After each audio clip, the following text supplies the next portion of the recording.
Hello বন্ধুরা, স্বাগতম আমার চ্যানেলে। আজ আমরা আলোচনা করব পশ্চিমবঙ্গের একটি গুরুত্বপূর্ণ জেলা মুর্শিদাবাদের 2026 সালের বিধানসভা নির্বাচনের সম্ভাব্য ফলাফল নিয়ে। মুর্শিদাবাদ বাংলার রাজনীতিতে সবসময় একটি হট স্পট। তাহলে চলুন ডুব দেওয়া যাক এই জেলার রাজনৈতিক গতিবিধি, ঐতিহাসিক প্রেক্ষাপট এবং 2026-এর সম্ভাবনার মধ্যে।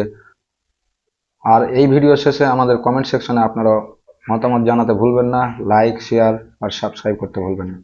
ঘন্টাটা বাজিয়ে দিন। মুর্শিদাবাদ রাজনৈতিক গুরুত্ব। মুর্শিদাবাদ পশ্চিমবঙ্গের একটি ঐতিহাসিক ও জনবহুল জেলা। এই জেলায় 22টি বিধানসভা আসন রয়েছে, যা রাজ্যের রাজনীতিক গুরুত্বপূর্ণ ভূমিকা পালন করে। মুর্শিদাবাদকে প্রায় প্রদেশ কংগ্রেস সভাপতি অধীর রঞ্জন চৌধুরীর গড় হিসাবে বিবেচনা করা হয়। তবে গত কয়েক বছর তৃণমূল কংগ্রেস এই জেলায় তাদের প্রভাব বাড়িয়েছে বলে মনে করা হচ্ছে।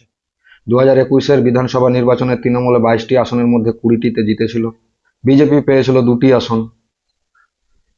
বিজেপি 2টি আসন পেয়েছিল আর কংগ্রেস ও বামেরা শূন্য হাতে ফিরেছিল।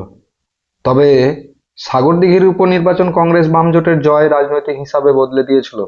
যদিও সেই জয়ী প্রার্থী বাইরন বিশ্বাস পরে তৃণমূলে যোগ দেন। এই ঘটনা দেখায় মুর্শিদাবাদের রাজনীতি কতটা গতিশীল এবং প্রত্যাশিত। এবার একটু অতীতের দিকে তাকাই। 2014 ও 2019-এর লোকসভা নির্বাচন মুর্শিদাবাদ জেলায় 3টি লোকসভা কেন্দ্রে মুর্শিদাবাদ, বহরমপুর এবং জঙ্গিপুর বিভিন্ন দলের মধ্যে ভাগাভাগি হয়েছে। 2014 সিপিএম মুর্শিদাবাদ জিতলেও 2019-এ তৃণমূল এই আসন দখল করে। বহরমপুর কংগ্রেসের অধীর চৌধুরী তার শক্তি অবস্থান ধরে রেখেছেন, কিন্তু পরবর্তীতে তিনি 2024 সালে হেরে যান ইসব পাঠানের কাছে। 2023-এর পঞ্চায়েত নির্বাচন ও তৃণমূল এক গুচ্ছ আধিপত্য দেখিয়েছে।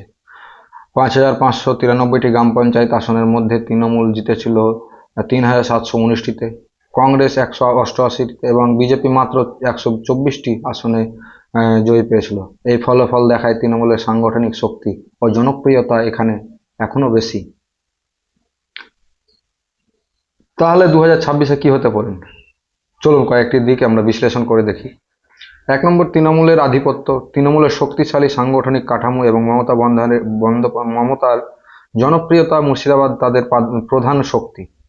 দুয়ারে সরকার, লক্ষ্মী ভাণ্ডার এবং স্বাস্থ্যসাথী এর জনপ্রকল্প গ্রামীণ ভোটারদের মধ্যে ব্যাপক সমর্থন পেয়েছে। তাই তৃণমূল সম্ভবত 2026-ও বেশিরভাগ আসন ধরে রাখতে পারে বলে মনে করা হচ্ছে। 2 নম্বর, কংগ্রেসের চ্যালেঞ্জ। অধীর চৌধুরীর নেতৃত্বে কংগ্রেস মুর্শিদাবাদ তাদের হারানো জমি পুনরুদ্ধার চেষ্টা করবে। তবে সাগরদিঘির মতো উপনির্বাচনের সাফল্য পুনরাবৃত্তি করতে গেলে তাদের সাংগঠনিক শক্তি বাড়াতে এবং বামেদের সঙ্গে জোট মজবুত করতে হবে বলে মনে করে রাজনৈতিক বিশ্লেষকরা। 3 নম্বর, বিজেপির সম্ভাবনা। বিজেপি 2021-এ এবং মুর্শিদাবাদ মাত্র 2টি আসন জিতেছিল।